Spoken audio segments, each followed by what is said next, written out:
नरेंद्र मोदी अगर बिल्किस बानो को न्याय नहीं दे सकते हो तो आप प्रधानमंत्री पद से इस्तीफा दो और देश में किसी भी मुसलमान को प्रधानमंत्री बना दो, क्योंकि मुसलमान की बेटी को अगर मुसलमान ही न्याय दे सकता है तो मुझे मुसलमान प्रधानमंत्री सत्ता पे बैठने से कोई नहीं गुरेज है। जनता पार्टी में जो कपड़ा पहन के तिलक लगा के और देश में नफरत फैलाते हैं उनको जेल में ठूंस देना चाहिए, जैसे बकरी और भेड़ी ठूंसे जाते हैं वैसे रहिए। मैं कहता हूँ गुस्ताखे रसूल की सजा जेल है और जेल होनी चाहिए। इस बेटी के लिए आज स्मृति ईरानी कहाँ है, बताइए कहाँ है स्मृति ईरानी?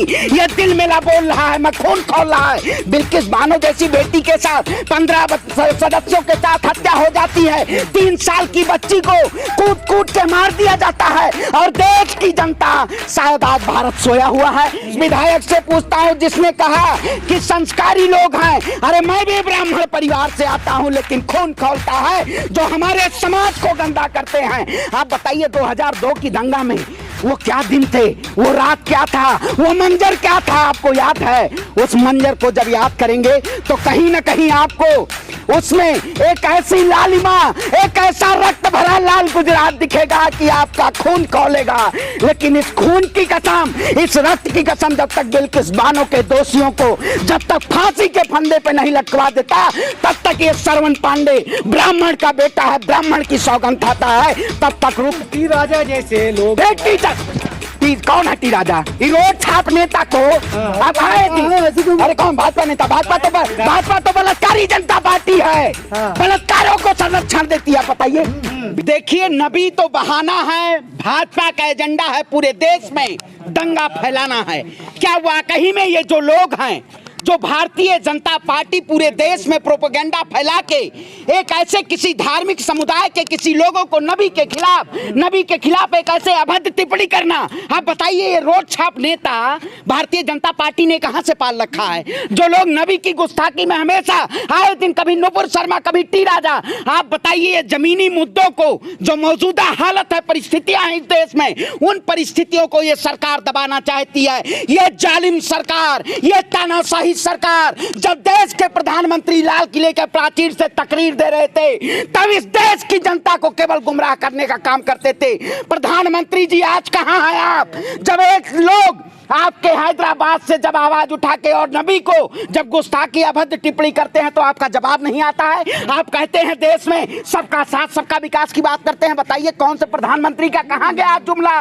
ये केवल सम्मान के जरिए इस देश की जनता को जुमलों के द्वारा केवल गुमराह करने का काम करते हैं। मैं कहता हूं जो ऐसे लोग हैं, ऐसे जो कीड़े मकोड़े भारतीय जनता पार्टी में जो कपड़ा पहन के तिलक लगा के और देश में नफरत फैलाते हैं उनको जेल में ठूंस देना चाहिए, जैसे बकरी और भेड़ी ठूंसे जाते हैं वैसे उनको ठूंसना चाहिए, क्योंकि ये लोग कहीं ना कहीं देश को नफरत की आग में झोंकने का काम कर रहे हैं। आज मुद्दा बहुत सारा है देश में, लेकिन आज स्ट्रीम मीडिया उन मुद्दों को दबा के और देश में ये टी राजा का मुद्दा उछाला जा रहा है। जब जब भारतीय जनता पार्टी का एजेंडा है, जैसे आप जानते नहीं, ये कुरान में भारतीय जनता पार्टी ने एजेंडा बनाया था, गीता में एजेंडा बनाया था कि हिजाब होगा, नमाज होगा, आयत होगी, सूरा होगा, ये सब मुद्दे भारतीय जनता पार्टी ने भुनाने का काम कर दिए। अब एजेंडा आ गया इनके नेताओं का केवल नबी के खिलाफ आप गुस्ताखी करते रहिए। मैं कहता हूं गुस्ताखे रसूल की सजा जेल है और जेल होनी चाहिए। जो लोग ऐसे कुकृत्य करेंगे ऐसे जवाब देंगे। सरतन से जुदा कहते हैं, वो क्या है? देखिए मैं कहता हूं सरतन से जुदा, मैं कहता हूं जो भी देश में नफरत फैलाए उसके खिलाफ जेल भेजने की कार्रवाई होनी चाहिए, चाहे किसी भी समाज से आता हो। भाजपा के नेता ये ट्रेंड क्यों चला दिया कि इस तरह की बात करेंगे और मुसलमान भड़केंगे? देखिए मैं अभी गुजरात दौरा करके आया, गुजरात में जिस तरह से पूरे देश में, गुजरात की बात नहीं पूरे देश में, जिस तरह से वो देश की बेटी बिल्किस बानो के मुद्दों को दबाने के लिए नया मुद्दा लाया गया, आज क्या वो मुद्दों को दबाया जा सकता? मैं कहता हूं ऐसे जालिमों से मैं पूछना चाहता हूं कि उस बेटी के लिए आज स्मृति ईरानी कहां है? बताइए कहां है स्मृति ईरानी? ये दिल मेला बोल रहा है, मैं खून खोल रहा है। बिल्किस बानो जैसी बेटी के साथ 15 सदस्यों के साथ हत्या हो जाती है, 3 साल की बच्ची को कूट कूट के मार दिया जाता है और देश की जनता शायद आज भारत सोया हुआ है। इसी भारत को सोने की चिड़िया कहते थे हम, वही भारत की कल्पना करते थे हम, उसी भारत के एकता, अखंडता और संपूर्णता की बात करते थे। क्या आज उसको तार तार कर दिया गया है? ये देश के प्रधानमंत्री जब सवाल में जब आप कहते थे सारी मुस्लिम महिलाएं मेरी बहन है, आज प्रधानमंत्री जी चुप्पी तोड़िए। आप क्यों नहीं चुप्पी तोड़ रहे हैं बताइए पत्रकार महोदय, आप लोगों से भी जवाब है, सवाल करना लाजमी है आप लोगों का। कह रहे हैं कि गुजरात से हम आए हैं, लेकिन उसी गुजरात में उनको लोग मिठाइयाँ खिला रहे हैं, तिलक लगा रहे हैं, आपको भी तिलक लगा हुआ है। देखिए, तिलक, तराजू और तलवार ये कहीं ना कहीं नफरत नहीं फैलाने का वो देता है, ये केवल प्यार और सामाजिक सौहार्द की बात करता है। चाहे जो लोग आप तिलक लगा के आप किसी भी धर्म के प्रति, किसी भी आस्था के प्रति आप नफरत की भाषा बोले, मैं यहाँ से आपके मंच के माध्यम से किसी भी धार्मिक समुदाय को मैं अभद्र टिप्पणी करूँ तो ये क्या लाजमी है? कहीं ना कहीं ये जो जालिम लोग हैं जिनको मिठाइयाँ खिलाई गई, आखिर उसमें महिलाएं भी थी। मैं उन महिलाओं से पूछता हूँ, मैं उस विधायक से पूछता हूँ जिसने कहा कि संस्कारी लोग हैं। अरे मैं भी ब्राह्मण परिवार से आता हूं, लेकिन खून खौलता है जो हमारे समाज को गंदा करते हैं। आप बताइए 2002 की दंगा में वो क्या दिन थे, वो रात क्या था, वो मंजर क्या था, आपको याद है? उस मंजर को जब याद करेंगे तो कहीं ना कहीं आपको उसमें एक ऐसी लालिमा, एक ऐसा रक्त भरा लाल गुजरात दिखेगा कि आपका खून खौलेगा। लेकिन इस खून की कसम, इस रक्त की कसम जब तक बिल्किस बानो के दोषियों को जब तक फांसी के फंदे पे नहीं लटकवा देता, तब तक ये श्रवण पांडे ब्राह्मण का बेटा है, ब्राह्मण की सौगंध खाता है, तब तक रुकेगा नहीं, ना झुकेगा। मैं तो दाहोद जिले ब्राह्मण का विरोध कब से करने? अरे आप बताइए, मैं दरिंदों का विरोध करता हूँ। आप कैसे पत्रकार महोदय, पत्रकार हैं, चश्मा लगा के आप आजकल तो यही चल रहा है ना, जातिवाद बहुत चल रहा है। अरे आप बताइए, चश्मा वो जातिवाद कैसे उनको ला सकते हो? दरिंदे हैं, वो जालिम हैं। थोड़ा क्यों किया सरकार के? मैं कहता हूँ सरकार उत्तर प्रदेश में, वहाँ गुजरात में दंगा कराना चाहती है, क्योंकि गुजरात चुनाव आ रहा है। गुजरात की जनता ने जिस तरह, मैं दाहोद जिले में गया, वो बताइए बिल्किस बानो का जो गांव था, वो बेटी वहां पे नहीं है, उन्होंने 15 से 20 बार उन्होंने अपना आशियाना चेंज कर चुके हैं। क्या वाकई में उनको डर नहीं है? मैं कहता हूं जो ऐसे आरोपी हैं ये केवल बीजेपी मुद्दा बनाना चाहती, हिंदू और मुसलमान का।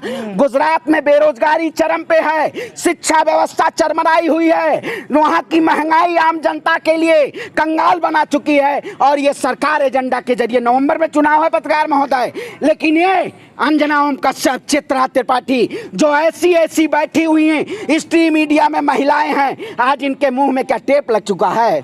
सिंधु बिल्किस बानो को रब्बी शेरगिल जो एक सरदार है, सिंगर है, उन्होंने सुरक्षा देने की बात की है। बिल्कुल, उन्होंने, मैं स्वागत, उन्होंने कहा है कि बिल्किस बानो का पूरा सरदार, सरकार से भरोसा बिल्कुल हाँ। भारत, आप बताइए, भारत सरकार में एक न्यायपालिका, कार्यपालिका, विधायिका, पत्रकारिता, एज अ जर्नलिस्ट मैं कहता हूं आप सच को उजागर करिए। लेकिन क्या ये जो बड़े बड़े मीडिया में बैठे हुए बड़े बड़े पत्रकार जो बैठे हुए, क्या ये मुद्दों को नहीं उठाना चाहते हैं? ये देश में वो मुद्दे, अरे ये मुद्दा नहीं है, ये भारत सबकी बेटी है। बिल्किस बानो में हिंदू और मुसलमान मत देखिए, वो एक भारत की बेटी है। आप जब बताइए, जब एक बेटी, मुस्लिम की बेटी जब वहां से मेडल लेके आती है, तब भारत में हाहाकार मुसलमान और हिंदू की बात नहीं होती है। लेकिन जब मुद्दा हिंदू और मुसलमान, ये बेटी के लिए आप लोग क्यों करते? मैं कहता हूं ऐसे लोग, ये जाहिल लोग हैं, इनके अंदर इंसानियत मर चुकी है। ऐसे लोगों के खिलाफ हमें जो लड़ने की जरूरत है और इनको मुंहतोड़ जवाब देने की जरूरत है। लेकिन टी राजा जैसे लोग, कौन है टी राजा? रोड छाप नेता को आप आए थी? अरे कौन भाजपा नेता? भाजपा तो बलात्कारी जनता पार्टी है, बलात्कारों को संरक्षण देती है। बताइए, बीजेपी बलात्कारों को संरक्षण देती है तो क्या करेंगे उसमें? लेकिन इस तरह के लोग जो हैं भाजपा में बहुत है, और टिप्पणी जानबूझ के करते हैं, करवाया जाता है। ये बताइए। देखिए, ये प्रोपेगेंडा है, सिलेबस है, इसको करवाया जाता है कि मुद्दा आज देखिए पूरे देश में जगह जगह पे बिल्किस बानो के न्याय के लिए, जस्टिस के लिए, we want justice for Bilkis Bano. क्यों नहीं न्याय मिलना चाहिए? न्याय की आवाज उठ रही है, तो उस मुद्दे को दबाने के लिए सरकार टी राजा का मुद्दा ले आती है। इससे पहले आपने देखा होगा, जब देश में अग्निपथ जैसी योजना लाई सरकार, तब उस मुद्दा को दबाने के लिए नई योजना को लाया गया। क्या वो कहीं में देश की वो सरकार जो बैठी हुई सत्ता में है, इस देश की जनता के लिए है। आज सवाल उठना चाहिए, क्योंकि मैं कहता हूं अगर कोई भी किसी भी धार्मिक आस्था के खिलाफ अगर टिप्पणी करता है तो उसको जेल की सलाखों के पीछे, लेकिन हम जिस तरह पूरे देश की सुनिए तो जेल नहीं गई। देखिए मैं कहता हूं नुपुर, मैं कहता मांग हमेशा करते रहे। आप देखिए वही तो कहते हैं भारतीय जनता पार्टी हकबकाई हुई है, एक तरफ सस्पेंड करती है, केवल बहाना पहले से एजेंडा तैयार कर लिया जाता है। हम जेल के लिए आवाज उठाए हैं, निर्भया कांड के लिए जिस तरह से पूरे देश में आवाज उठी थी और कैंडल मार्च के लिए की थी, मैं कहता हूं शर्म करो। आए हिंदुस्तान के नौजवानों, उठो और बिल्किस बानो के न्याय के लिए आवाज उठाओ। ये लाल रक्त अगर मैला हो गया तो देश में अंतर्राष्ट्रीय लेवल पे हमारे भारत की छवि को धूमिल किया जाएगा। लोग कहेंगे भारत एक ऐसा देश है जहां पे बहन बेटियों का बलात्कार होता है और उनको न्याय के लिए छोड़ दिया जाता है। क्या ये सरकार जुल्म के खिलाफ जो कहती थी सबका साथ, सबका विकास, सबका प्रयास, सबका विश्वास, इस सरकार ने सबका विनाश करने का काम किया। नरेंद्र मोदी अगर बिल्किस बानो को न्याय नहीं दे सकते हो तो आप प्रधानमंत्री पद से इस्तीफा दो और देश में किसी भी मुसलमान को प्रधानमंत्री बना दो, क्योंकि मुसलमान की बेटी को अगर मुसलमान ही न्याय दे सकता है तो मुझे मुसलमान प्रधानमंत्री सत्ता पे बैठने से कोई नहीं गुरेज है। ये सरकार कहीं ना कहीं इस देश में नफरत की राजनीति पे कायम रहना चाहती है। मैं ऐसे नफरती को समाप्त करना चाहता हूं। जय हिंद, जय भारत, इंकलाब जिंदाबाद। बिल्किस बानो को न्याय दो, न्याय दो, न्याय